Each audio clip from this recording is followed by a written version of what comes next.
ነጭ ልበሱልኝ ስላለ ነጭ ልበሱ ስላለ ነው። መምህር ከሆኑ አይቀር እንደ ዘላለም ነው በእውነት። በቃ ደከመኝ አምላኬ ደግሞ ናፈቀኝ ብሎ ልሳነ ተዋሕዶ የቤተ ክርስቲያናችን አንደበት የሆነ የከተማው መናኝ ባህታዊ ሰማኝማ በካሜራ እይታ ውስጥ ኖት የሚለውን ስናይ ደንገጥ ብለን ስርዓታችንን እንደምንይዝ ሁሉ በእግዚአብሔር እይታ ውስጥ መሆናችንን ሁልጊዜ በህሊናችን እያሰብን ብንኖር ይሁሉ ስህተት ውስጥ ባልገባን ነበር። እሷን የሚጠላ ሰይጣን ብቻ ነው።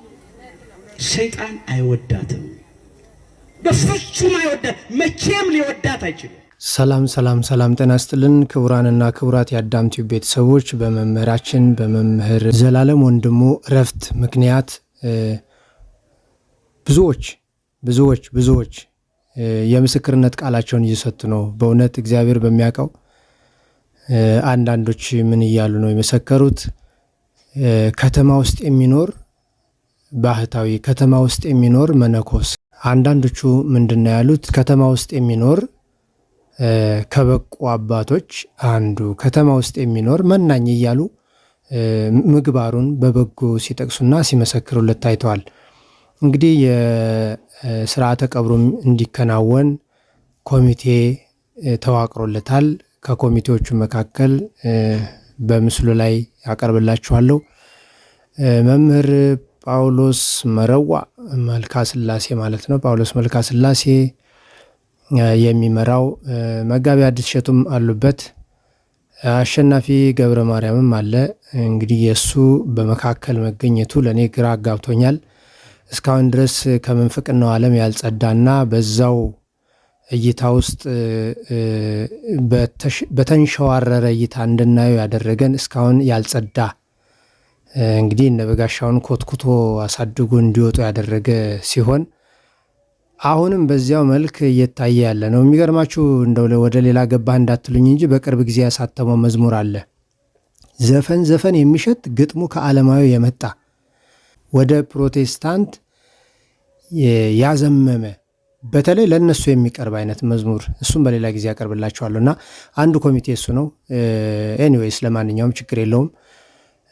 ሰው ካረፈው በኋላ ይቀብረው ዘንድ ኮሚቴ ሆኖ ቢመረጥ የሚከብደን ነገር አይደለም። የሚያስጨንቀን ግን እንደ መምህር ዘላለም ወንድሙ በጎ ምግባር ይዘን በሃይማኖት ጸንተን እንቀጥላለን ወይ እስከ መጨረሻው ፍጻሜያችን ያማረ ይሆናል ወይ ነው።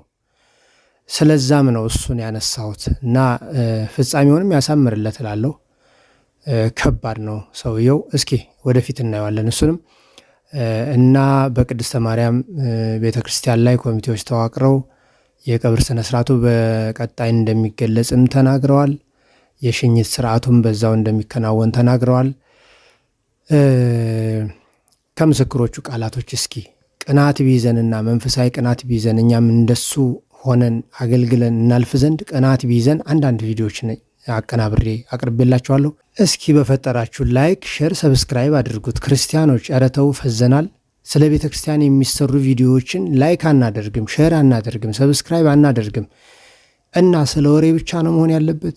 ሞት ከፊታችን ከበራችን አድፍጦ እያንኳኳ እየነጠቀን እያያችሁ እንደገና ደግሞ በአርሲም እንዲሁ በወለጋም ቀድሞ አሁን በአርሲ የተደጋጋሚ ጥቃቶች እየደረሰብን ሰው ተጋድሞ እየታረደ አጋድመው እያስጮሁ በሃይማኖታቸው ፉከራ እየፎከሩ እያረዱት የሃይማኖት ቪዲዮዎች ሲሰሩ ለምንድን ነው ሼር የማታደርጉት ግን? ኧረ ማን ነው አዚም የጣለብን? ሐዋርያው ቅዱስ ጳውሎስ እንዲህ አለ። ቀድሞ ከዚህ በፊት ኢየሱስ ክርስቶስ በቀራንዮ እንደተሰቀለ አድርጋችሁ በዓይነ ሕሊናችሁ ስላችሁ ታስቡት ነበረ። ዛሬ ያንን እንዳታስቡ አዚም የጣለባችሁ ማን ነው አለ። በእውነት ኢትዮጵያውያን በጣም አዚም ተጥሎብናል እና አሁንም ሼር አድርጉት። እውነት ለመናገር ሼር አድርጉት እስኪ ይቆጭን። አሁን እንኳን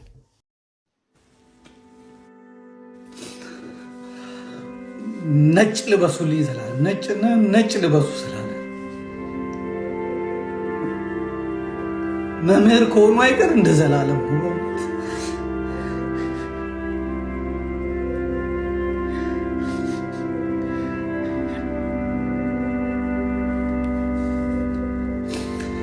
ብዙ ጊዜ እኔ አባቴ ሞቱም አላለቅስም፣ ሰዎች ሞተውም እምባ የለኝም። ግን አንዳንዱ ሞት ያስቀናል። ማሳሰቢያ፣ ካህናትና አገልጋዮች እንዲሁም ምዕመናን በሙሉ ነጭ ለብሳችሁ እንድትገኙ በአክብሮት እንጠይቃለን። ነጭ ለብሳችሁ ኢትዮጵያ ነጭ ለብሳችሁ ተቀበሉት። ነጭ ለብሳችሁ ቅበሩት። የክርስቶስ ሙሽራ ነው፣ አገልጋይ ነው፣ ነፍሱን ለወንጌል የሰጠ ነው። አንገት የሚያስደፋ ደረት የሚያስደቃ ነገር አይደለም እና ለቀረነውም ደግሞ እግዚአብሔር ልቦና ይስጠን። ቤተክርስቲያናችንን ወደን አፍቅረን ለማለፍ ያብቃል። አንድ የመጨረሻ ስብከቱን በሞት ላይ የተናገረውን ሰምተን ይህኛውን መርሃ ግብር እንጨርሰዋለን። ሞት አይቀርም። ሰው በረሃብ ይሞታል፣ በበሽታ ይሞታል፣ በመኪና አደጋ ይሞታል፣ በጦርነት በሰዎች ይሞታል። እንቅፋት ሞቶ እንሞታለን፣ ምራቃችን ትን ብሎን እንሞታለን። ከመጣ አይቀርም። ግን ሃይማኖትን አጽንቶ ምግባርን አቅንቶ ለምሳሌ የሚገባ ፍሬ አፍርቶ የአምላክን ቅዱስ ሥጋና ክቡር ደም ተቀብሎ ተዘጋጅቶ መሞት ደግሞ መታደል ነው።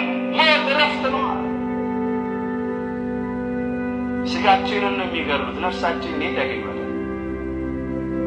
ሥጋችሁን የሚገድሉትን አትፍሩ ይላል። ነፍሳችሁን መግደል አይቻላቸውም እና ይላል የማቴዎስ ወንጌል ምዕራፍ 10 ቁጥር 28 ላይ። ስለዚህ ሥጋችንን የሚገድሉትን ይልቅ አምነን እንሞት። እግዚአብሔር ለሁላችንም ጽናቱን ይስጠን። የወንድማችን እነሱን ይማርልን። እንግዲህ የምንወዳቸው ብፁዕ አባታችን ከኢየሩሳሌም እንግዲህ አርፈዋል። እሱም እዛው ነበረ። በ40ኛው ቀን ነው እሱም እንግዲህ ያረፈው።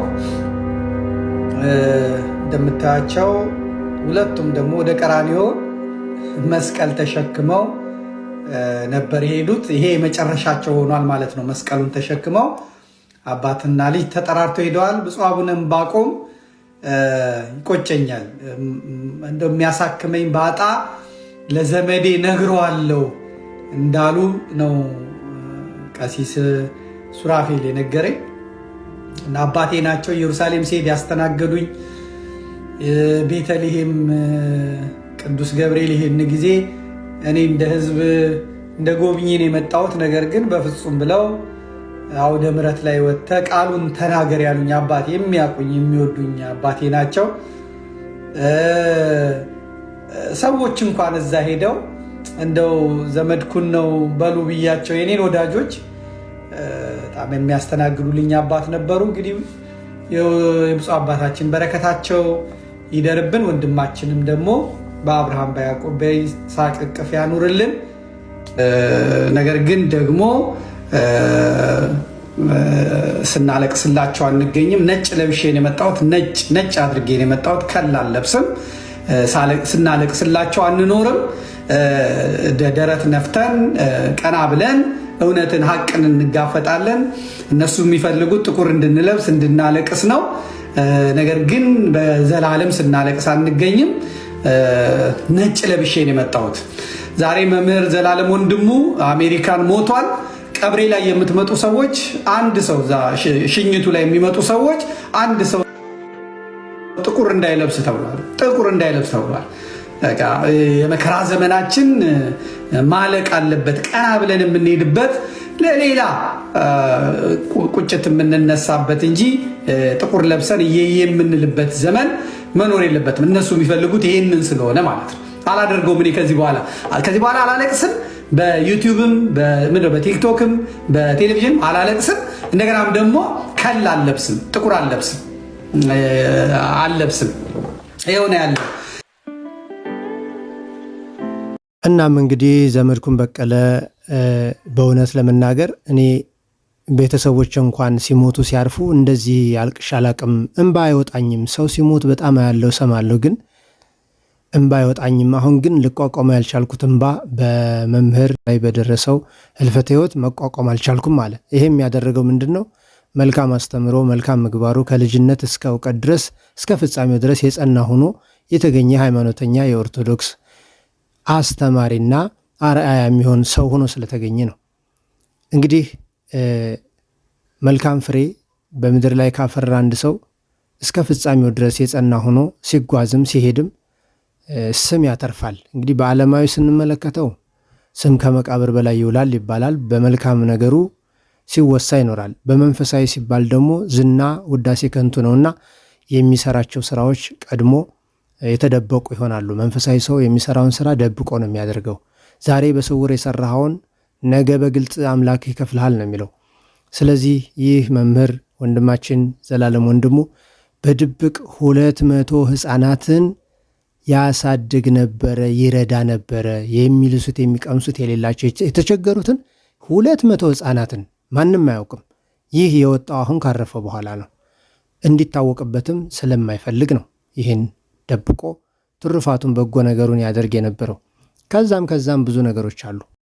ወልደ ሰማዕት እግዚአብሔር አገልጋይ ነህና፣ ወልደ ሰማዕት የእመቤቴ ወዳጅ ነህና፣ በመንግስቱ ያኑር ከቅዱሳን ጋራ፣ በመንግስቱ ያኑር ከቅዱሳን ጋራ።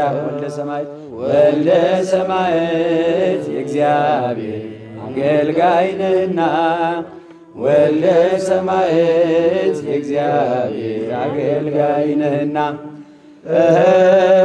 ወልደ ሰማዕት የእግዚአብሔር አገልጋይ ነህና፣ ወልደ ሰማዕት ልጁ ነህና። ዛሬ የምናስበው እጅግ የምንወደው የሚያሳዝነን በእውነት አንድ ልጃችን የቤተ ክርስቲያን እንቁ ልጅ በእውነት እሱ ይስበክ እንጂ እሱ ያስተምር እንጂ እሱ ያሳምረው እንጂ በእውነት ዛሬ ከመካከላችን ተለይቶ እናስበዋለን። ዘላለምን በእውነት እንደ ስሙ ወደ ዘላለማዊው ሕይወት የሄደው ዘላለምን አንረሳው መቼ። እሱ ይስበክ ያስተምር ያሳምረው እንጂ በእውነት አናለቅስም። ወደ ሕይወት ነው፣ ዕረፍት ነው። ወደ ቅዱሳኑ ነው የሄደው እሱ በእውነት እናስበዋለን እንጂ አናለቅስም። ስለ ራሳችን ነው የምናለቅሰው። አዎ ቤተ ክርስቲያን ታዝናለች፣ እናዝናል። እንዲህ አይነት ልጆች ስታጣ እንቁ የሆኑ ተሸሽጎ የኖረ እዩኝ ሳይ ተደብቆ የኖረ ዘመኑን በሙሉ ወንጌል ሲሰብክ የኖረ ልጅ በእውነት ዛሬ የጻድቁን ዕረፍት በምናስብበት ቀን የእሱንም ዕረፍት እናስባለን። ዛሬ በእውነት እግዚአብሔር በቅዱሳኑ አጠገብ ያሳርፈው፣ በቅዱሳን አጠገብ ያሳርፈው። አንረሳው፣ በልባችን ይኖራል፣ በልባችን ይኖራል። በእውነት ይቅርታ ዛሬ ስለሰማን ነው። እጅግ የሚያሳዝን አስደንጋጭ ዜና ስለሆነብን ነው። አዎ እንዴት ይረሳል? የወንጌል ገበሬ የአውደ ምሕረቱ ኮከብ በእውነቱ ይናገረው ያስተምረው እንጂ እሱ በእውነት እያበጠረ እያሳመረ እየፈተፈተ የሚያጎርስ ስለ ብዙዎች ቅዱሳን እሱ ሲናገር ኖሯል። ስለ እሱ አሁን ማን ይናገራል? እንዴት እንናገረዋለን? እሱ ወደ ዕረፍት ሄደ። ለራሳችን እናልቅስ፣ እኛ ስለ ራሳችን እናልቅስ፣ ስለ ራሳችን እናንባ። የጎደለብን እኛ፣ የቀረብን እኛ፣ ወንጌል የቀረብ እሱ በቃል ብቻ ሳይሆን በሕይወትም አስተምሮ ነው ያለፈው። አይገርማችሁ? በሕይወትም የሚያስተምረው ኖሮ ነው ያለፈው። እንኑር፣ እኛ እንነሳ፣ እንንቃ። ከተኛንበት አልጋ ተነስተን አልጋችንን ተሸክመን እንጓዝ ወገኖቼ። ከተኛንበት ደዌ እግዚአብሔር ያንቃ። መቼ ነው ንስሐ የምንገባው? እኛስ መጠሪያችን እንዴት ነው? ልጃችን እኮ ድንገት እኮ ነው ሄደው ሰዎች አገላጠውት ምን ይህን ይሰማል፣ የቱ ጋር ይወጋል፣ የቱ ጋር ይፈልጣል፣ የቱ ጋር ይቆርጣል ብለው እኮ አይደለም። ድንገት ነው ሄደው። እንደውም ስሰማ በእግሩ ሆስፒታል ሄዶ ከትላንት ወዲያ በእግሩ ሆስፒታል ሄዶ ትላንትና አረፈ። እንዲህ ነው እንግዲህ አጠራር። እኛስ እንዴት ይሆን የምንሄደው? ስለ ራሳችን እናልቅሳው። አዎ ከእግዚአብሔር የተለዩ ሰዎች ማልቀስ ይገባቸዋል። በኃጢአት የምንኖር እኛ ማልቀስ ይገባናል። ስለማ ስለ ራሳችን። አዎ በኃጢአት ደዌ ለተመታን ለራሳችን ነው ማልቀስ የሚገባ። ቤተሰቡን ያጽናሉ፣ ቤተ ክርስቲያንን ያጽናሉ፣ ሁላችሁንም ያጽናችሁ። የበረከት በዓል ያድርግልን። የጻድቁ በረከት በሁላችን ላይ ይደርብን። ከአልጋችን እንድንነሳ እንንቃ። እንግዲህ ይብቃ መራቆት፣ መተራመስ፣ መጠላላት።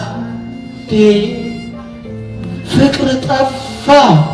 የምንሰማው ዜና ሁሉ ጦርነት፣ መከራ፣ መገዳደል፣ መሞት። ክርስቲያኖች እያለቁ እኮ ነው። ዘመኑ አጠረ እንዴ? ዘመኑ ደረሰ እንዴ? የሚያሰኝ ነው በእውነት። አዎ እናልቅስ፣ እናንባ፣ ንስሐ እንግባ። ጊዜው አጭር ነው። የሁላችንም ቀን ጊዜው እየሮጠ ነው። እንደ ሸማኔ መወርወር ከሸማኔ መወርወሪያ ይልቅ እየፈጠነ ነው ዘመኑ። ስለዚህ ንስሐ እንግባ ወገኖቼ። አዎ ወደ ስጋው፣ ወደ ቅዱስ ስጋው፣ ወደ ክቡር ደሙ ቅረቡ፣ አትፍሩ። ኑ ወጣት አይል፣ ጎልማሳ አይል፣ ሁላችሁ ቁረቡ። ካልቆረባችሁ ድነት የለም።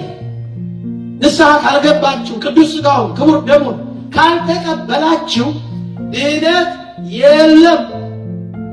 አዎ ተጫውቶ ኮከብ ተጫዋች ቢባል አንድ ሰው ጎል ካላስገባ ዋንጫ ያገኛል? እስቲ ንገሩ። ያገኛል? ኮከብ ተጫዋች ይባላል፣ በቃ ይወራለታል። ዋንጫ ግን የለም። መጾሙ፣ መጸለዩ፣ ማስቀደሱ፣ መመላለሱ፣ ጽዋው፣ ሌሎቹ ወንጌል መስማቱ፣ እነዚህ ሁሉ ኮከብ ተጫዋችነት ነው። እሺ ጎሉ ምንድን ነው? በሉ ጎሉ ምንድን ነው? ዋንጫው ምንድን ነው? ቅዱስ ስጋው ክቡር ደሙ ነው ወገኖቼ። እስካሁን ስንቴ ሜዳ ውስጥ ሮጣችሁ፣ በቃ ደግሞ ወደ ጎል ተጠጉ። በመጨረሻም እንግዲህ ሰው ምን ይላል? ዋለ ራሴ በሉ ይላሉ። የሄደስ ሄዷል፣ የተሸኘ ተሸኝቷል። የቆምነው ደግሞ መጨረሻችን ምን ይሆን የሚለውን በማሰብ ዕለት ዕለት ፈጣሪያችንን ማረኝ በማለት ንስሐ በመግባት መዋች ፈራሽ በስባሽ መሆናችንን በማሰብ ከትዕቢት ራሳችንን በማራቅ ከቁጣ ራሳችንን በማራቅ ሃይማኖታችንን አጽንተን እስከ ፍጻሜው እስከ ዕለተ ሕቅታ ሞታችን ድረስ ጸንተን እንድንቆይ አምላካችን ፈቃዱ ይሁን። የወላዲት አምላክ ረድኤት በረከት አማላጅነቱ አይለየን። እመቤቴን ሲያመሰግናት ሲያሽሞነሙናት ሲያወድሳት የነበረው ወደ እሷ ሄዷል። ምልጃዋ አይለየው፣ በቀኙ ታቆመው ዘንድ ምልጃዋ ይድረሰው። ላለው ወንድሜ ሰላም ሆኖልኝ። እሷን የሚጠላ ሰይጣን ብቻ ነው። ሰይጣን አይወዳትም፣ በፍጹም አይወዳት፣ መቼም ሊወዳት አይችልም። እኛ ግን እንወዳታለን፣ እናከብራታለን፣ እናመሰግናታለን፣ እናወድሳታለን። ያውም ለራሳችን ብለን ነው። እሷ ብለን ነው እንዴ? እሷም አንድ ጊዜ እኮ በባህሪው ሞት የሌለበት በመንግስቱ ሽረትና አልፈት ለውጥ የሌለበት የዘላለም አምላክ የዘላለም ንጉሥ አምላካችን እግዚአብሔር አክብሯታል። እንዴት ልደቷን ታከብራላችሁ ይላሉ። እንኳን የእመቤታችን ልደት ቀርቶ እኛም እንኳን ኃጢአተኞቹ ልደታችን እናከብር የለን። እመቤታችን ከ33ቱ በዓላት መካከል በጣም ለይታ የምታያቸው 4 በዓላት ናቸው። ከነሱም ዋናው የልደቱ በዓል ከጨለማ ወደ ብርሃን የወጣሁበት ከጠባብ ወደ ሰፊ የወጣሁበት ነው ያለች። ዮም ፍስሐ ከሆነ በእንተ ልደታ እንደዚህ ሲባል ስንዘምር ነው የቆየ ነው። በድጋሚ እንኳን ደስ አላችሁ። በደንብ አድርጋችሁ ያመስገኑ። እግዚአብሔር ዘር ባያስቀርልን ኖሮ እንደ ሰዶም በሆን ገሞራንም በመሰል ነበር። ትንቢተ ኢሳይያስ ምዕራፍ 1 ቁጥር 9 ቅድስተ ቅዱሳን የንጽሕተ ንጹሐን የብፅዕተ ብፁዓን የድንግል ማርያም የወላዲተ አምላክ በረከቷ ረድኤቷ ጸጋዋ ለዘላለም በሁላችን ላይ አድሮ ይኖር።